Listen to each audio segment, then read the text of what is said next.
মৰমৰ ছাত্ৰ ছাত্ৰীসকল, তোমালোকক মোৰ চেনেলটোলৈ পুনৰবাৰ স্বাগতম জনাইছোঁ।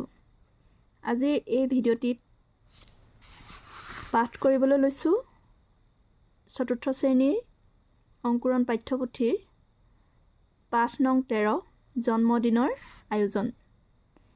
এই পাঠটিৰ প্ৰথমতে কেইটামান যুক্তাক্ষৰ দিয়া আছে। তালব্য হয় নয় স্ন, তালব্য হয় দ্বিতীয় ছয় ছ, দন্তীয় নয়তয়ান্ত, দন্তীয় নয়ধয়ান্ধু। ব'লাচোন তেন্তে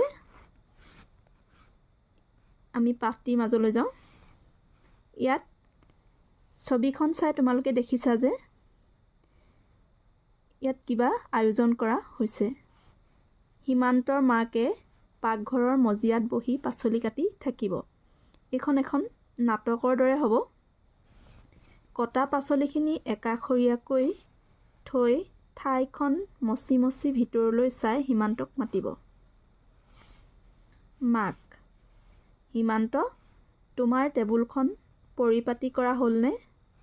আহাচোন, মোক অলপ পাকঘৰত সহায় কৰি দিয়াহি। ভণ্টীয়েনো কিয় ইমান দেৰি কৰিছে? সীমান্ত: সোমাই আহিব। মোৰ কাম হ'ল মা। ভণ্টী দেউতাৰ লগত বাৰীত আছে। কোৱাচোন, তোমাক কি সহায় কৰিব লাগে? মাক: হাত ধুই সৌ ডলাখনত থকা চাউলখিনি টিনটোত ভৰাই থোৱাচোন। সীমান্ত: টিন এটা ডলাখনৰ ওচৰলৈ আনি চাউল ভৰাই ভৰাই ক'ব, অ' মা, অহা সোমবাৰে যে মোৰ জন্মদিন তোমাৰ মনত আছেনে?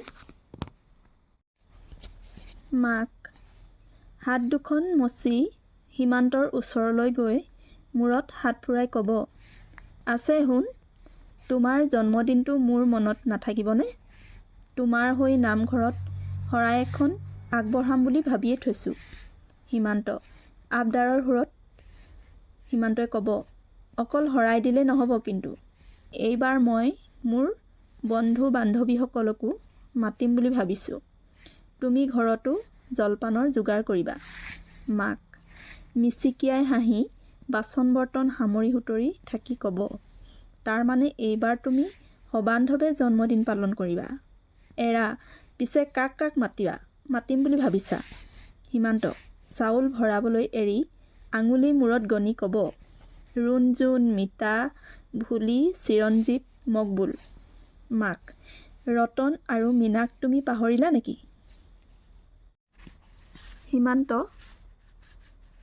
সীমান্তই ক'ব, নহয় মা, সিহঁতক মাতিম বুলি ভাবিছোঁৱেই, মাত্ৰ নামকেইটা ক'বলৈহে থাকি গ'ল।